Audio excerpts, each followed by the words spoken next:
The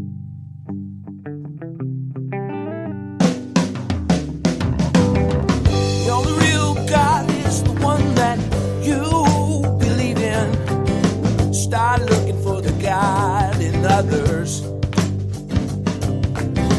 And if you find you're tuning into a wave, well then I don't know much about being saved.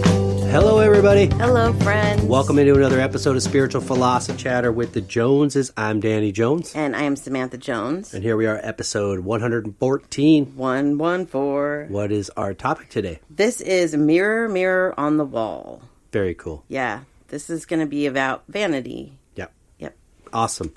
Well, before we hop into it, do you got anything from last week? I do. So last week we did Breaking Free from Social Conditioning.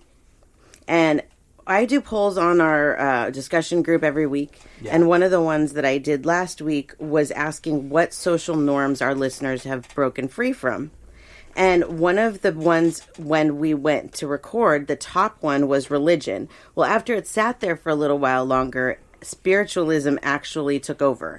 And more of our listeners said that they have broken free from the societal norms as far as spiritualism goes. And so I was thinking about that, and really that is like a key point to a lot of change, because if you can break free from that, then I feel like that's when the other things start to click, as far as I don't have to live this way. I don't have to work a job that I hate. I don't have to, be trapped in a marriage that I'm miserable in. That's when like things start to change for you, I think, when you let go of the societal norms of spiritualism, in that area, in the spiritualism. I get it. So I wanted to say congratulations to all of our listeners who have broken free from that area, because that's a big area. Yeah. Yeah, for I sure. agree with that too. Yep. And then something else, we received an email from a listener, and I just wanted to read it real quick. His name is Frank. He says, "Hi, Samantha, Frank here. Just wanted to say, after listening to you and Danny on your podcast, I finally have some clarity and peace. Religion after religion always felt empty, till I started venturing out and soul searching, came across this podcast by accident, in parentheses, possibly led, but thankful I did. Thank you for all you do, and can't wait for more content." Huh. So I wanted to say thank you, Frank, and thank welcome. You, Frank. Welcome. And to all of our new listeners, welcome, even old listeners, but don't be afraid to reach out. We love that. So if you want to just reach out, say hi, or, anything, questions, we love that. Yeah. So, yeah. Thank you. Thank you, cool. Frank, for that. And then we do answer 2 listener questions every week. And let's get to those questions. All right. The first one is from Raina. She said, "I have a good friend who calls herself a witch. She says she manifests, but instead calls it spell casting. I'm a little confused about the difference. Any input?" Okay. I think witch is a bad term. I think we give it a bad, witch is a bad name. The way I look at a witch, so to speak, is that they just use different tools than light workers do. With their spell casting, it is a lot like manifestation, as long as they're using it in a positive way. Their intention is good. Yes. Like spell casting, when you're trying to hurt somebody, that's not good. Right. Nobody wants that. That's not manifestation. That's just trying to hurt people. Right. But spell casting in the positive, like doing some kind of ritual and saying, this ritual is going to bring me peace or money or love or whatever it is that they're trying to manifest. I don't see anything wrong with that. It's not necessary, in my opinion. I mean, you can see it's not necessary. Yeah. We manifest a lot, and we don't have to do anything but just manifest. But some people like to have a ritual. And so for me, the whole spell casting is a lot like manifestation. They just have a ritual that goes with it. So if that makes sense. Yeah, I kind of feel like it's... You say tomato, I say tomato. There might be differences in the two, like if you were taking them by their description only or their title. Yeah. But essentially it's, there's an energy out there. There's an ability within all of us to tap into that energy and to be able to, like you said, manifest things. Right. Whether you call yourself a witch or a medium or psychic or a shaman, I don't know. that's us. That's the human part, putting a label on something. But I definitely agree that if you're doing it for your intentions are wrong, you're doing it for the wrong reasons, that's only going to come back at you. Right. Exactly. And probably tenfold. And if not in this life, it's something you're going to have to face in the next life. Right. Another word for this is prayer. Really, it is. Pretty much it is, yeah. It's all magic. It's all real life magic, whichever way you want to look at it. The thing about all of it, prayer, manifestation, spell casting, is that you're not going to be able to bring something to you that's not meant to be. Right. Maybe temporarily to help you learn a lesson, but not in the long term. Right. So any of these things that are done, like, with the intention of, a quick fix or something, that's not what this is really for. And it's revenge or... Yeah, exactly. To spite or... To make somebody love you that doesn't love you. That's a big one. Like, when I think of spell casting, that's the first thing I go to, is trying to put a spell on somebody to get them to fall in love with you. And you know what? That's not going to work. And even if it did, even if you could make somebody fall in love with you like that, it's not going to last, because that's just magic. Do you know what I mean? So, yeah, don't go there. Yeah. So you just probably waste a lot of time. Yeah. I mean, we all have. I think we've all, tried to manifest things that just weren't for us, and maybe not wanted to give up on them, and then realized, okay, the universe knows what's best for me, right. Got it. But, yeah. So I hope that answered your question, Raina. And the other one is from Cindy, and this is a personal question for us. It's, what's your favorite thing to do in your free time? Wow. Well, we love to sit in the backyard and watch the birds. Samantha put all these cool hanging bird feeders, hummingbird feeders, like Orioles, and it's like, we call it hummingbird wars, because if you kind of just sit there and sort of stare in one spot, you'll see all this traffic just going by. Yeah. It's crazy, but it's so entertaining. It's so much fun. The dogs, we just sit back and chill. And yeah. So we do spend a lot of time hanging out in the backyard and doing that since we've moved. And the pool, which is nice. Yeah, we do a lot of that. We're very much homebodies, so we probably spend 90% of the week at home. Yeah. Yeah. When we go out, we like to try different places to eat. And I love to, and I think I've kind of brought you into this too, is try new things, anything, whatever it is that I haven't done before. We went to a museum we had never been to. That was cool. Yeah. Just anything like that. I like to try things I've never tried before, so that, I can say I've tried as much as I could. Right. So that's kind of my hobby. And our dogs are a hobby too. We spend a lot of time with them. And even though I'm a musician, I pick up a guitar and I sit and just play guitar. Yep. Exactly. Just sitting there, or even if we're watching the birds, I'll play guitar while we're watching the birds. Yeah, exactly. So thank you for that question, Cindy. Hope that and Raina too. And Raina. Appreciate them.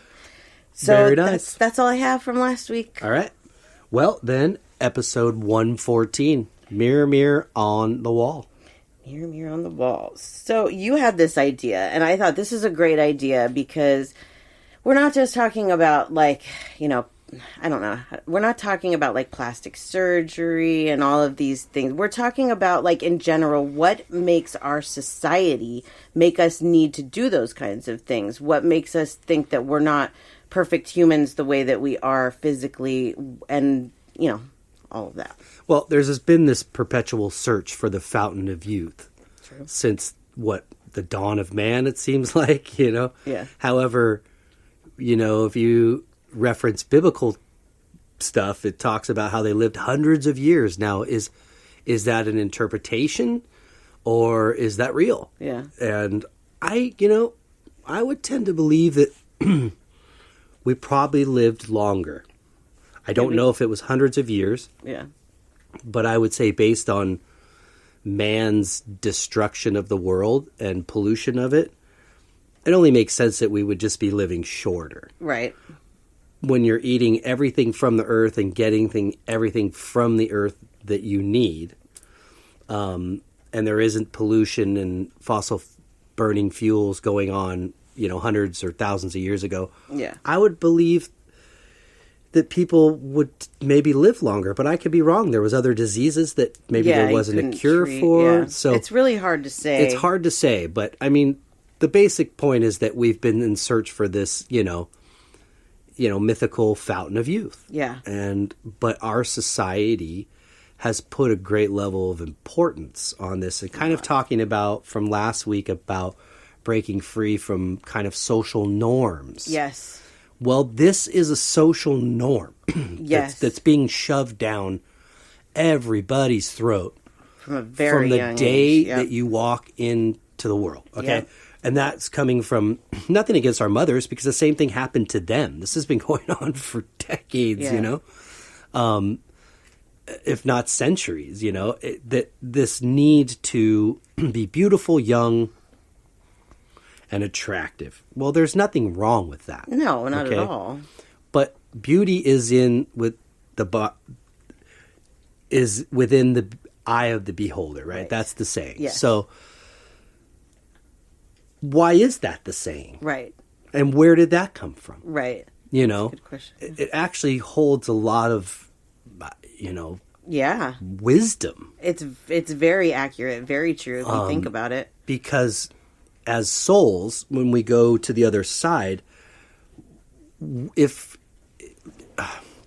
you're not in a body, so you're not recognizable by your body. Right. You're recognizable by your energy. Yeah, by your soul itself. So another loved one is going to automatically recognize you without seeing your body by your energy. Right. So it's ironic that we come into this sort of simulation or life that says now we're going to see what it's like to recognize each other in a body. Right. Exactly. Now how are we going to judge each other? That's the test. Right. You know what I mean? Is, are you going to do that to one another? Right. Are you going to look past the soul that you already know from the other side and now start judging them for the exterior? Right. So that part, I feel, is so deep-rooted in our society. And you grew up and I grew up, watch my mom get all dolled up, or even watch her kind of insult herself. Yes, absolutely. You know what I mean? About her outward appearance or things like that. And other people that I know that are close to me that are females, and sometimes men too, know. And so that then instills in our mind without us even understanding why we're absorbing this. That's right. Or that we're supposed to look a certain way. Yes. That's what I was writing down here. Sometimes I doodle notes so that I don't forget what I'm thinking. We don't even realize what we're doing to our kids and what we're doing to ourselves, because this does start so young. Even just, simple things that don't seem like they're a big deal. Like, for example, I have very small eyes, and my mom used to throw derogatory things at me about how small my eyes are and what ethnicity I must be because of the size of my eyes, as well as my nose. My nose is on the larger size. So she always threw those things out at me, and they do stick. They do make you realize, wow, I don't look like maybe what the ideal is, what society, says the ideal is. And that can be very hurtful. And we don't even realize that we're doing it. I know she never meant to hurt with those things, but that's, But again, this was instilled in her at such a young age that you don't really understand why. We have a dreaming dog over here. Sorry, dreaming Great Dane there. What are you dreaming about, buddy? So, is there any one person, establishment, corporation to blame for this? No. But let me give you a definition first of vanity, what we're talking about here. Society defines vanity as excessive pride in one's appearance or accomplishments. Other words for it include egotism, arrogance, and even narcissism.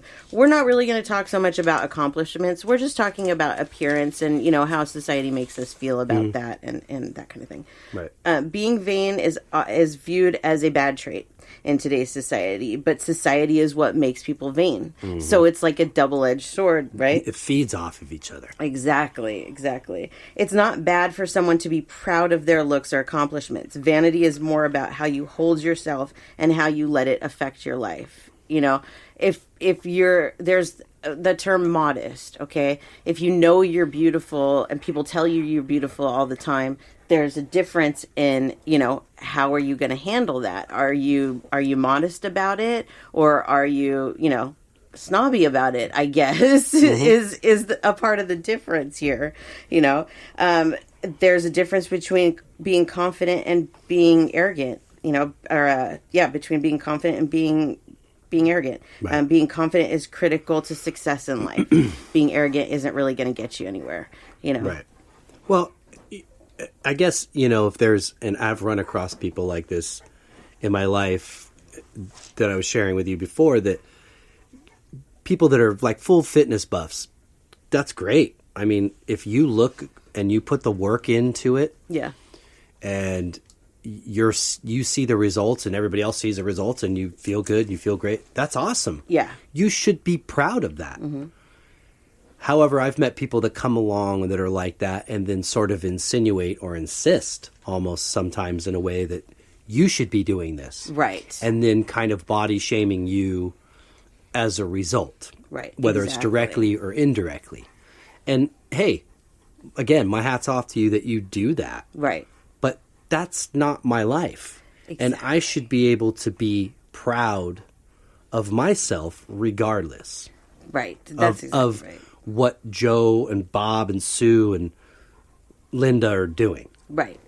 Absolutely. We're all different people, and I think that's where we get away from what's the best way for each one of us is to just be us, just do you. If you want to have six pack and you want to be, thin and that's your goal, then go for it. But don't do it because that's what you think other people want from you. Because one of the biggest things I've learned in my adult life is that you're going to find the person that fits you best based on who you are, who you're supposed to be. Do you know what I mean? Not who you're pretending to be. I've had many times in my life where I've gone to the gym to work out and I've hated every second of it.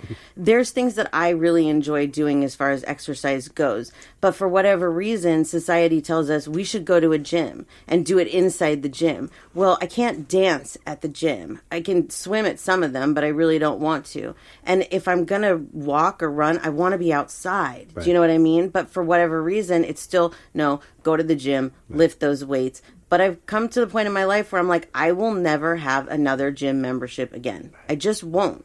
I'll go outside and I'll walk. I don't need to lift weights, but that's me. You do you and I'll do me, But what is the purpose of the human body and exercising is what it takes to stay fit. That is to live long. Yes. The looking appealing to the human eye according to society standards as a result of that working out is just kind of like the icing on the cake. The motivation, I would think, would be have a longer, healthier life. Yes. The icing on the cake, again, is that you look nice. Yes. But we've also gone through different periods in society where society's ideas of attractive are different at different times. Yes, absolutely. And you're kind of a great example of that because, like, I've been taught most of my life that women want this, thin, perfect body type, and you're not like that. Like, actually, when I start losing weight, you're like, good for your health, but I'd rather you not. You know what I mean? Right. It's like, everybody's different. Now I've come to the point in my life where I want to exercise so that I feel good because I realize that the older that I get, the harder it's going to be if I don't keep up on it now. Mm-hmm. But I'm not doing it to look better in a bathing suit or, anything other than to make myself happy and my husband too, because really that's what it's about. Like, I don't need to be a certain size for you or look a certain way for you. But I think if we're going to look at it that way, then isn't it the person that we're with that maybe we would want to, we want to feel more comfortable with that person. Do you know what I mean? Yeah. So like for me, I'm the most comfortable that I've ever been because you're not setting this physical expectation for me, Well, and let's take a couple that might be married for 20, 30, 40, 50, 60 years. Yeah. Well, you're going to change. Right.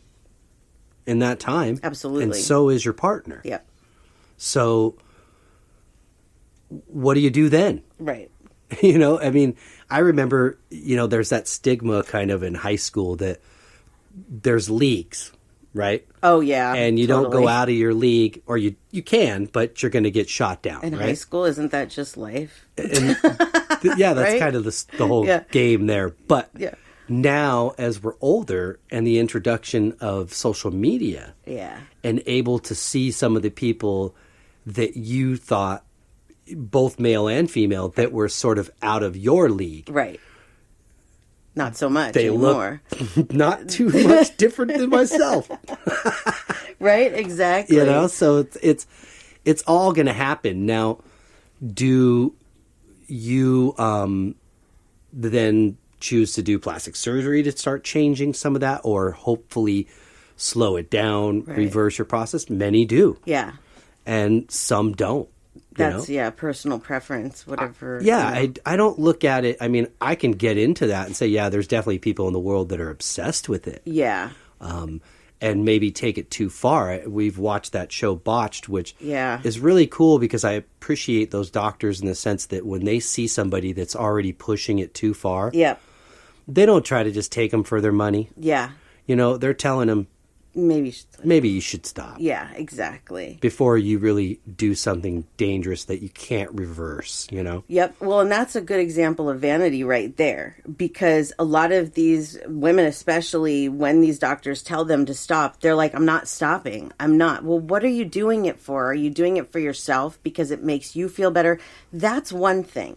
I'm not sitting here saying don't make yourself feel better if that's what it does. But if you're trying to like impress society doesn't matter, because you know what? They're going to pick that one thing out of you that is either you're not seeing it, that's what they see, or you're not fixing it. That's how it works. You have to make yourself happy. You know, like I had my nose done, not like nose job. I had a deviated septum and a bunch of other like a nasal spur and stuff fixed. The first doctor that I went to was a plastic surgeon. And I said, can you thin my nose? Because my nose is very wide. And he told me no. He said, I'm not doing it because your nose fits your face.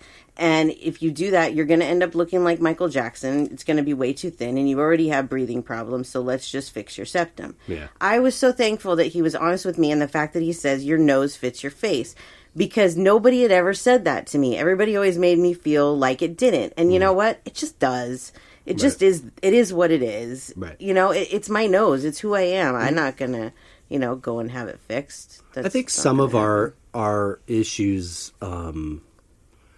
with vanity, for a lot of us, they kind of change as we mature. Oh, yes. We start to accept it a little more. Yes. And then there's some people that have a harder time accepting that they're aging.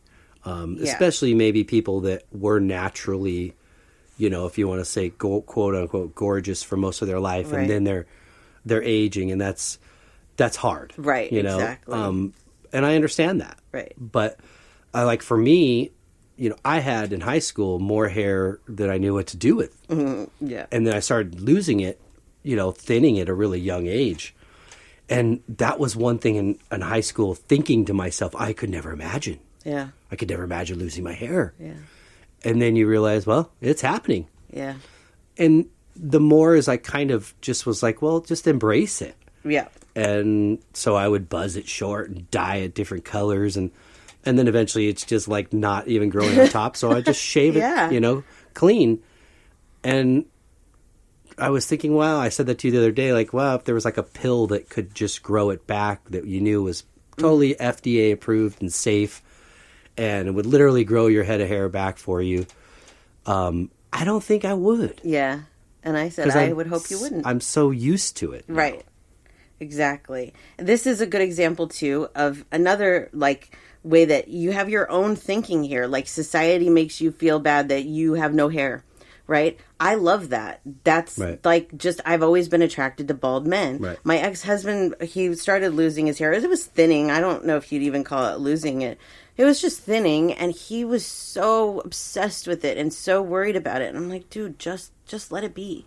Because it's just a part of life. And, if you're going to lose your hair, you're going to lose your hair. Right. And, we all get older. But some people just can't handle that, It's hard to go out in the world and accept others if you can't accept yourself. Yeah, absolutely. And I think the reason for this title is that most of us get up in the morning and brush our teeth and comb our hair, and we're doing that in a mirror.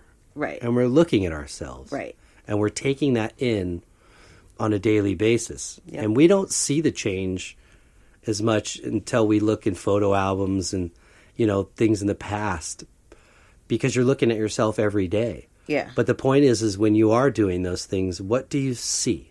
Right. Do you love yourself? Do you accept yourself? Because if we could get more people to do that, then they would probably do it for others. Right. Exactly. Yep. I asked our listeners a bunch of questions this week on this topic, and one of them was, are you self-conscious about your looks? And if so, what are your major complaints? And the number one was weight. And then it was teeth, signs of aging, facial features. One person said everything. Shauna said her lack of booty. And Melissa said, not anymore, I just do me. And that's great, Melissa. I think that's what our goal should be, is that we just do us. I could feel like over the time that we moved, even though I was active, I was like eating like crap food and drinking a lot of sweet tea, and I could feel that I was gaining weight. And it wasn't that I wanted to take that back off because I cared about how it looked. It was about how I felt. And that's what's kind of changed in me, is it's like, yeah, I don't want to look bad by any means, don't get me wrong, but it's really more about how I feel. And if I feel comfortable and I feel healthy, then that's really what's the most important, to me at this point. So I think that that's a great way of looking at things, Melissa. Yes. So let's see. People become vain because they measure themselves on a false value system.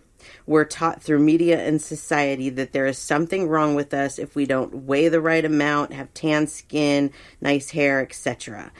This was something else that was brought up in one of the questions that I asked, was skin color, tan skin. And it's funny because you and I are both white. We're as white as white can be. Well, I have a little color right now, but it's not brown, it's red. Right.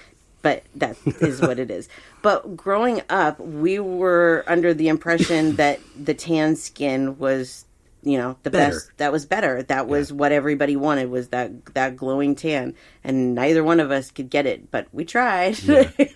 No, we're on the more translucent color swatch scale. Yeah, I just bought some makeup, and the color I bought was translucent. I'm not kidding. Translucent. So it is what it is. Yesterday we were in the pool. It was so funny. I was like, am I even a little bit brown? And you're like, oh no, you don't turn brown. We don't. You repel the light better than I do, though. I just turn red. Like, even walking out into the sun for 2 seconds, I turn red. But anyways, the person that said this, let me see if I can find it, because what she said, it was interesting to see it from somebody else's point of view. She said, skin color, you're beautiful if you're light skinned. This has carried through to my adulthood, and I see light skinned females as more attractive. Yeah. Where I see darker skinned females as more attractive. Yeah. It's so weird how that works, isn't it? I don't understand why most of us all want what we don't have. That's what it is. I remember being in high school and having a lot of hair, but I had very curly hair. And I always wanted the straight hair. But then would have people that would tell me. Right. I wanted the curly hair and I had the straight hair. Yes, me too. So it's so strange where we pick that up. Yeah, we want what we can't have, or what we're not. You know what I mean? I wanted to be taller. I wanted to be thinner. I wanted a smaller nose, and my hair is really thin and straight. I wanted the curly hair too, But I learned this from my mother, and I see that. Not just, society as well, but I learned it from my mom because she was constantly going to beauty salons, always changing her hair. When she couldn't change her hair anymore, she started with mine. She started perming and coloring my hair when I was like 5 years old. And started putting makeup on me. Like, if you see professional pictures of me when I was little, they all have makeup and my hair done. It's not just a natural child. It's totally done up. So the fact that I learned that, it's not really all that surprising, But my mom wasn't thin. She wasn't tall. She wasn't any of those things. But she loved her makeup and having her hair done and all that. She even said that if she died with dark hair, she wanted me to dye it for her after she died, have somebody dye. She did. She died with dark hair. And I asked the cemetery, I asked them, can you dye her hair? How vain is that? Sorry, Mom. But that's like, why does nobody's going to see her except the person that, Right. saying that it's her. But these are the things that society like pushes on us, makes us feel like that's what we're supposed to do. That's what's right. I mean, women should have the right to put makeup on and get dolled up and feel good about themselves. Yeah. Yeah. There's nothing wrong with that. I Right. saw my mom do that at a very young age. And again, that's kind of where I picked up on this whole thing. But it's the going beyond that and the comparison to your neighbor. And that's where you start to not only screw with your own head, but now kids and generations after generation. Yep. Actually, it's interesting you say that, because the next thing I was going to point out is about the difference between, grooming, the things that you need to do and the things that make you more maybe on the vain side. We need to do the things we need to do for ourselves to keep ourselves healthy. Okay. Like primates, for example, they spend hours every day grooming themselves and others. This isn't so that they look nice. This is so that they are well taken care of. They take the bugs off of, They're healthy. It's part of their health regimen. You see it with dogs and cats too. They lick. That's grooming. They're taking care of themselves. That's completely different. We need to do things like take a bath and shower and wash our hair and brush our teeth. Things like that aren't considered vain. That's just personal hygiene, and that's essential. So that's definitely not what we're talking about. Right. But there are some people that are careless with those things too. That's a whole different topic. Let's see. The next thing I wrote here was being proud is normal, mostly because of the time and effort to attain the state of beauty, but we should concentrate on our mind and the health of our physical body. Looks obtained through artificial means show levels of vanity. God, the universe, whatever you want to say, wants us to see that everything has natural beauty. I'm gonna be having some pictures done here next month, and I told you that I wanted to go more on the natural look for my face, and it's not because I don't know, that's not a vanity thing. That's just because I feel like that's better. That's how I look better. It's me. I don't wear a ton of makeup. Putting a little makeup on to bring out the features for me is fine, and I totally understand people that do wear a lot of makeup because that's how they feel better. But for me, I don't want that. I don't want to go and have makeup done and it's, totally not me. Right. So it's another area of you do you. You know what I mean? If you're happy being natural, I would say even a couple years ago before the Rona, I didn't go out with no makeup on, and now I will. And I'm just like, whatever. I mean, what is the little bit of eyeliner going to do for me anyways? Sometimes it makes me feel better. Right. Not about what other people are going to think, but it makes me feel like I look more awake and like I just feel better. But I'm not doing it for other people. I think that's where the change has come, you know? So I asked our listeners, why do you think people are so obsessed with their looks? And the number one answer was fear of rejection. That would probably be a great one. Yeah, that's absolutely, if you think about it, it's like, if let's just say that you're putting on some weight, right? And people are starting to notice and they're treating you differently. Well, you might try and take that weight off, not because it's the healthy thing to do, but because of what those people are saying. Right. We should all just treat each other the same, no matter what we look like. There was one listener that said that her mother used to tell her all the time, "You have such a pretty face." Right. And she took that as code as you're fat. Right. Because a lot of people do say that. If you're overweight, they don't say, they just say, "Oh, you have such a pretty face." Right. We so strive for individualism and personal identification in this life. But subconsciously we put out there that everybody should look the same. Right. Well, that's so weird, isn't it? It doesn't make any sense. It doesn't make any sense at all. It's like, I don't know. It's a total double-edged sword, really. And you think of where does it stop? How do we change it? Well, we really have to change it in our kids and what we're saying to our kids, what we're showing them, the influences that we're putting out on TV, When I was a kid, I remember the models always being really thin, really tall. Now they're starting to add more, real women to things. Yeah. And that's great. Our body type, like the standard, I feel like it's changing. It's going more from this stick figure type to the curvy, big boobs, big butt, that type of thing with everything small in between. And now we're setting it at that standard, and that's what people are going for. Now they're having implants done because they want, to have the perfect butt or this. But it's so, society's standards change, and then it changes for the rest of us. It's like, I don't know. It's a weird cycle. It is a weird cycle.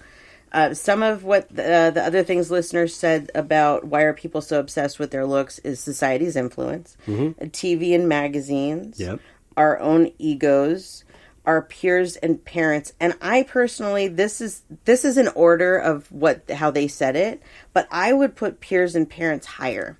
I think that a lot of us, that is really what sets it for us, is the things that are said to us in school. I mean, my mom didn't tell me my skin was too white because hers was too, but the kids at school sure did. Do you know what the sun is? I still get it. It's not my fault. I'm Dutch and German. I'm sorry. And you're Irish and French and English. What do you want from us? Yeah. We're white. Yeah, that one was a tough one for me too, but I think once, like, I was out of high school, I just didn't really care anymore about that. I wanted to just be comfortable. If it's 100 degrees, I'm going to wear shorts. Yeah. It's just flat hot.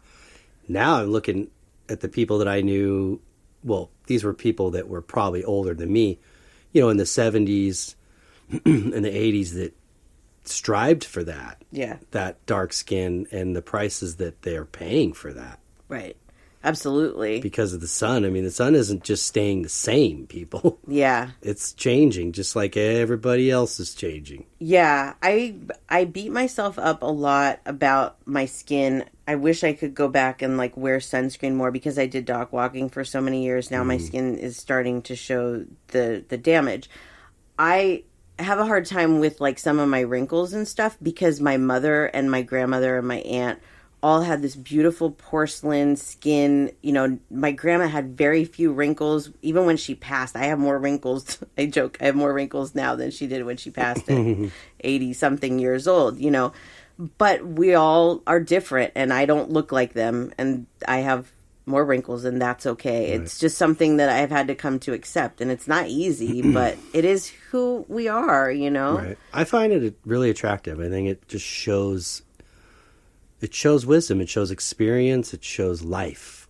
Yeah. I don't expect a little child to have them because they're new and they're still learning. They haven't had all this experience. I think it's attractive. I've never not thought that. I don't know why.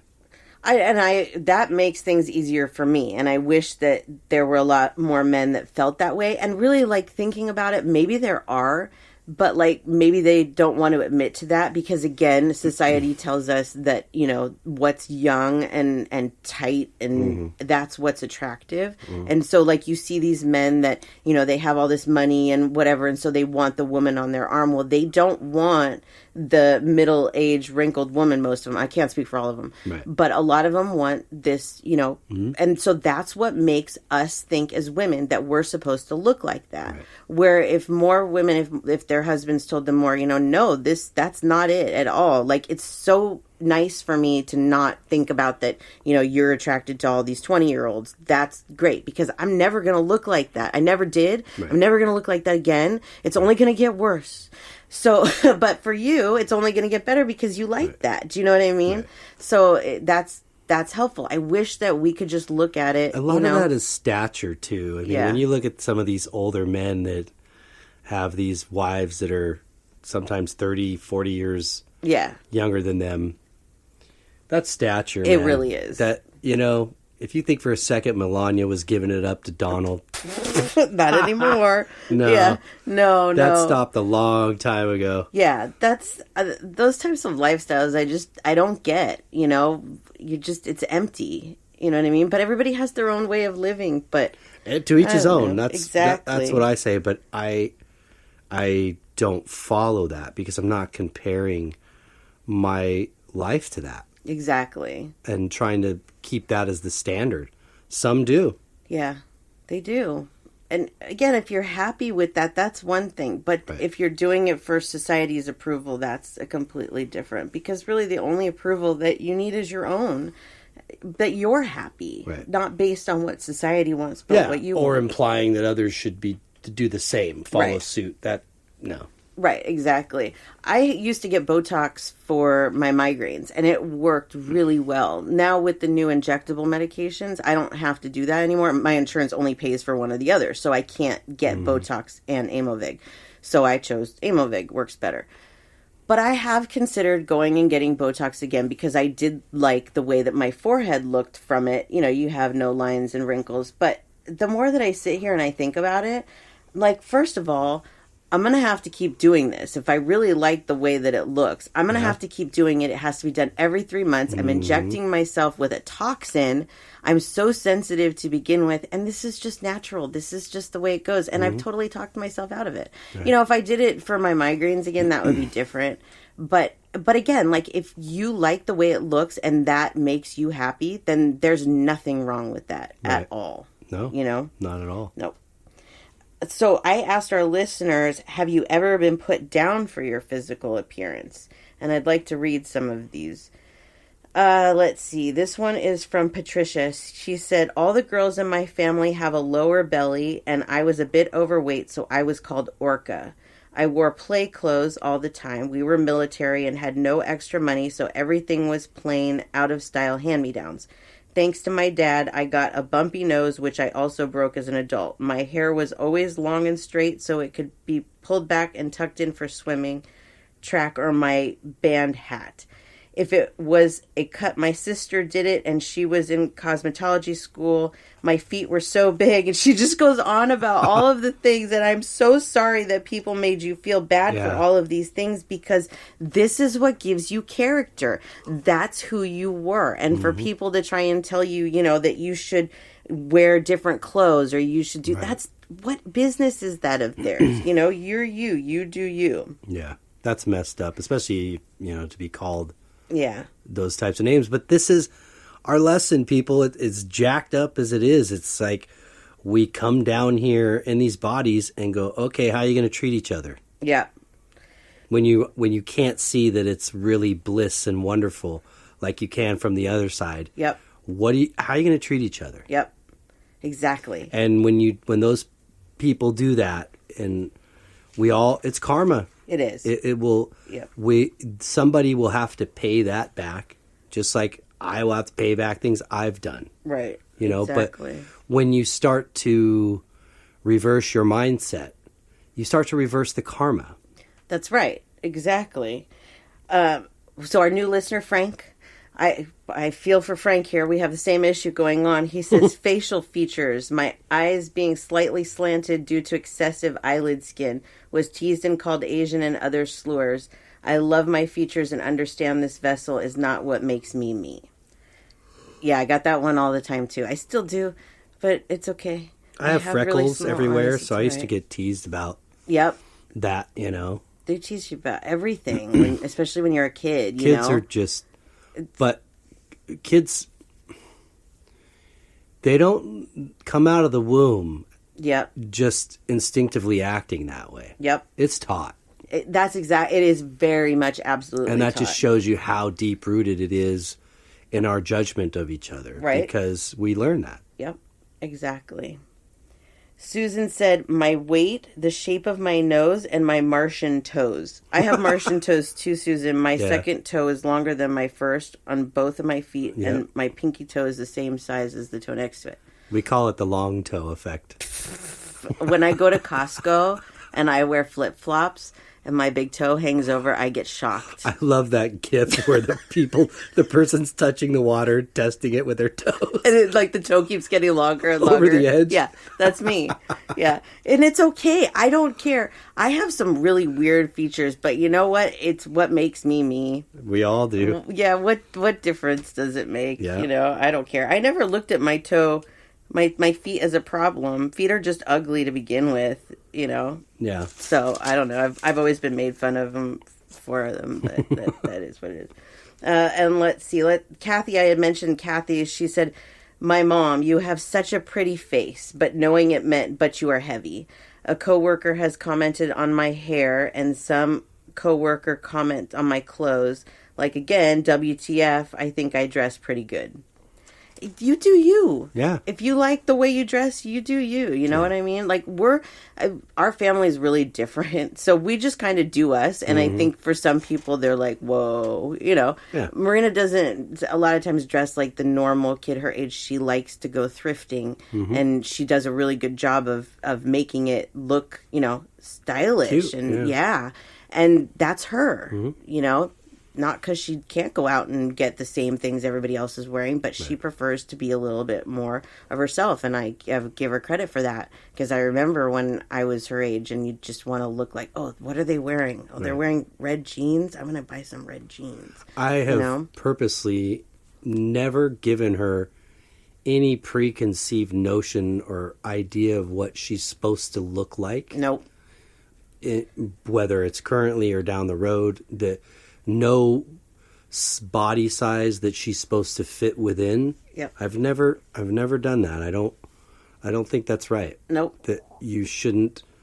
I want her to, you know, feel good about herself. Yep. And so I compliment her no matter what. Yeah, absolutely. And we let her wear what she wants to wear, because, you know, if your kid wants to wear a crop top, but doesn't fit into what you think that they should look like to wear a crop top, and you tell them they can't wear that, that's not right. Right. Like, you got to just let them wear what they're going to wear. You know, I mean, of course there's boundaries here, but you know, because of like size, you can't just say to your kids, you can't wear that because you're too big to wear that. Then you're giving them the complex. You're adding to the problem. Right. You know, it's not healthy. Right. You know, they're going to get that at school too, unfortunately. And I wish they didn't, but we all did.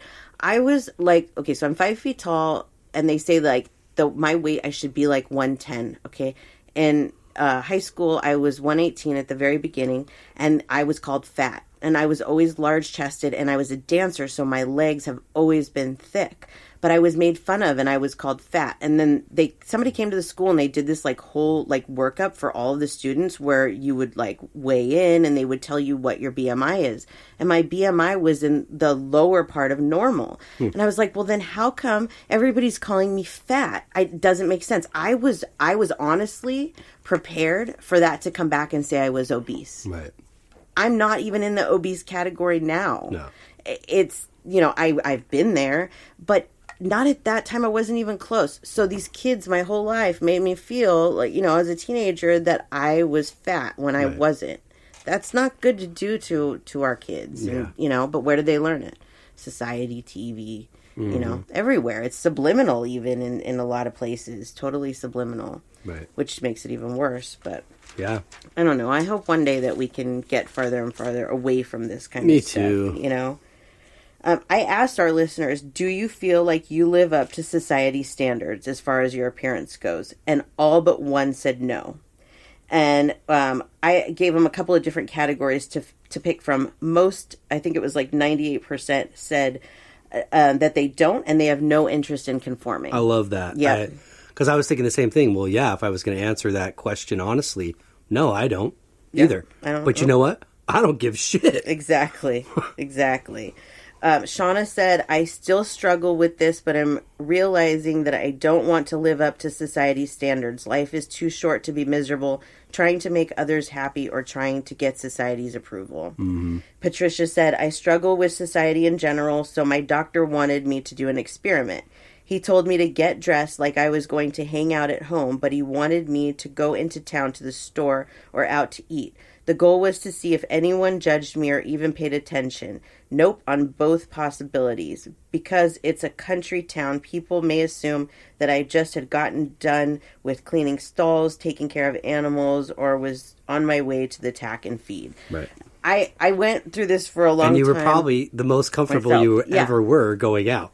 Exactly. Like, I'm that way. I used to be that way. And, like, sometimes I even would go out without a bra on. How dare you? Right. And then I went through this phase where it's like, oh, my God, I can't believe that I went out in sweats with no bra on. And now I'm back to, Sweats? Yeah, let's do it. Now, if we're going to go out and do something nice, that's different. If we're going out to eat, going to the mall or whatever. But if I'm just running errands, I really don't care. Right. You know what I mean? If you're comfortable, people don't notice. They're so stuck on themselves that they're, noticing more about themselves. I accidentally went out last week with my slippers. Oh, yeah. Yeah, that was good. I didn't notice until I was in the next town. So I had to wear my slippers while I was out, and me the whole time going, please don't notice I'm wearing slippers. Nobody probably noticed, but I was a self-conscious mess the whole time, What's the worst if somebody did notice? Nothing. That's what I kept telling myself. What difference does it make? But see, there's that side of you that's the what difference does it make, and the other side of you that's been taught your whole life that it makes a difference. So you have those two fighting each other, so you have to pick which side you're going to go on. Right.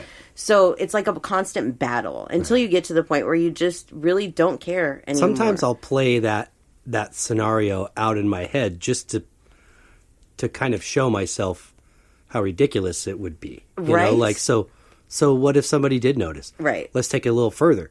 What if somebody did notice and said, "Hey, nice slippers"? I would Thanks, be, dude. you damn right, and like moonwalk across the grocery store he would. floor. He's not joking. I mean, that's, I mean, who cares? Yeah, exactly. This is my body. Exactly. And my My life. feet. Mm-hmm.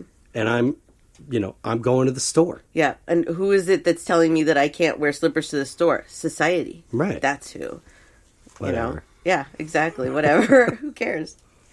And then the last question that I asked was, how has pressure from society to look your best caused you to have any kind of plastic surgery or treatments to improve your looks? And 95% said no. One person said yes, and they marked other, so I'm not real sure what that person had done. And then one said fillers and other simple procedures. And the one that said fillers and other simple procedures, she said, it's for me. It's not for anybody else. It's because this is how I feel better. And that's fine. Yeah, I'm not judging. I'm not telling you, this is fine with your life. You do it, you do you. But if you're happy, then what difference does it make? That's really my point, is you do you. You be happy. Don't listen to what society has to say. Yeah, do it for you. Do it for you. Right. Yeah, if you're doing it for you, then you're doing it for the right reasons. If you're doing it for society, then, maybe reevaluate what's important. Because I'll tell you that as I get older and older, I realize just how unimportant it is. And I'm not sure if that's something that happens to everybody with age, although I would probably think for most it does, because I see how as people get older, as my friends are getting older, and as like my friends' parents are getting older, it's not that they care less, it's just that they realize what's important, and putting that effort into the makeup every day or, those things is not what's important to them. They just want to be comfy and happy in themselves. Why do they have to put on a fake face to pretend that they're somebody that they're not? Just, they want to be them, and there's nothing wrong with that at all. No, I agree.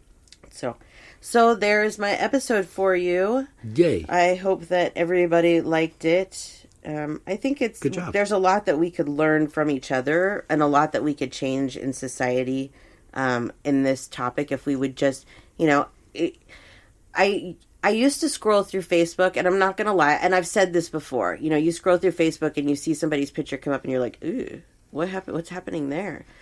Okay, but that's how they look, and they can't help how they look. So just like the post. Do you know what I mean? Like, not everybody is beautiful to you, but that person might be beautiful to somebody else, and they're beautiful on the inside, and that's what matters. Right. So like that post, these are the types of things that if we could each just change, like when we see something, if we could just slowly like change how we respond to it, that's when the changes start to happen, and then those changes rub off on other people. But it's a lot of work. You're changing yourself, Your mindset. You're changing your mindset.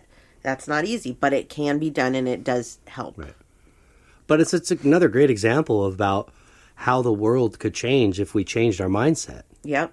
And this is just kind of more of a social aspect of it. It has nothing to do with energies or power or, exactly.